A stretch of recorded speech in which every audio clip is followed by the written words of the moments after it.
អ្វីដែលយើងតឹងរង់ចាំបានមកដល់ហើយបងប្អូននោះគឺពងមាន់និងពងទារបស់យើងបានញាស់ខ្លះហើយអត់ទ្រាំចាំដល់ញាស់ទាំងអស់អត់បានទេដោយសារចង់ថតបង្ហាញពុកម៉ែបងប្អូនទាំងអស់គ្នានេះកូនទានិងកូនមាន់របស់យើងទៅញាស់កូនទាទៅញាស់បានប្រហែលគ្រាប់ទេកូនមាន់ដូចជាញាស់ទៅបាន2គ្រាប់ប៉ុន្តែចង់ថតបង្ហាញបងប្អូនទាំងអស់គ្នាថាទូដែលខ្ញុំបានថតវីដេអូកាលពីថ្ងៃមុនថាដាក់ហ្នឹងឥឡូវបានញាស់ខ្លះហើយពងទានិងពងមាន់របស់យើងនេះគ្រាន់តែជាបទពិសោធន៍ថ្មីមួយសម្រាប់ខ្ញុំដោយសារខ្ញុំចង់ចិញ្ចឹមមាន់ចិញ្ចឹមទានឹងយូរដែរហើយប៉ុន្តែ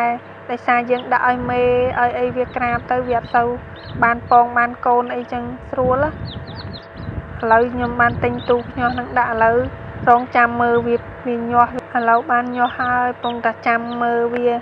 ញាស់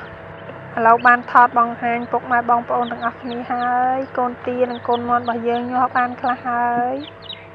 សូមបញ្ជាក់ថាខ្ញុំមិនមែនជាអ្នកជំនាញទេគឺខ្ញុំជាអ្នកកំពុងតែរៀនចិញ្ចឹមនិងសាកពិសោធន៍មើលខ្លួនឯងរៀនចិញ្ចឹមនិងរៀនពិសោធន៍មើលខ្លួនឯងទេមិនមែនអ្នកជំនាញទេណាបញ្ជាក់ឲ្យបញ្ជាក់ទៀតគឺអ្នករៀនកំពុងតែរៀនហើយថតចែករំលែកនេះមិនមែនថាខ្លួនឯងចេះទេគឺកំពុងតែរៀនទេដូច្នេះហើយពុកម៉ែបងប្អូនបើមានខុសទាស់កន្លែងណាកុំប្រកែកប្រកាន់អីដោយសារគ្រាន់តែជាអ្នករៀនទេហើយក៏បានថតចែកជូនពុកម៉ែបងប្អូនមើលទាំងអស់គ្នាពីការដាក់ប្រើប្រាស់ទូភ្ញាស់នេះខ្ញុំទៅតែថ្មីទេឥឡូវនេះចាប់ផ្ដើមដល់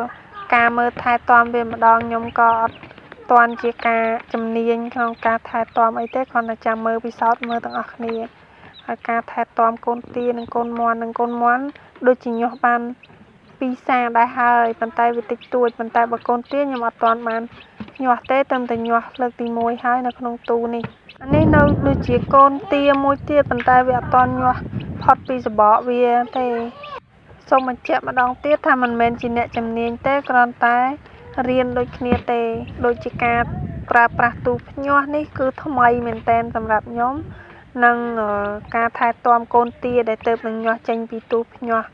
នេះក៏ដោយគឺខ្ញុំថ្មីតែម្ដងអញ្ចឹងរៀនចាប់ផ្ដើមរៀនមើលបន្តិចម្ដងតើការថែទាំកូនទាដែលមេវាភ្ញាស់ខ្លួនវានិងយើងភ្ញាស់ទូភ្ញាស់ចាំមើលតើមានការលំបាកអីខ្លះចាំមើលបន្តទៀតទាំងអស់គ្នាព្រោះបើសិនជាកូនមាន់កូនទាវាញាស់ដោយមេវាអ្នកមើលថែអញ្ចឹងណា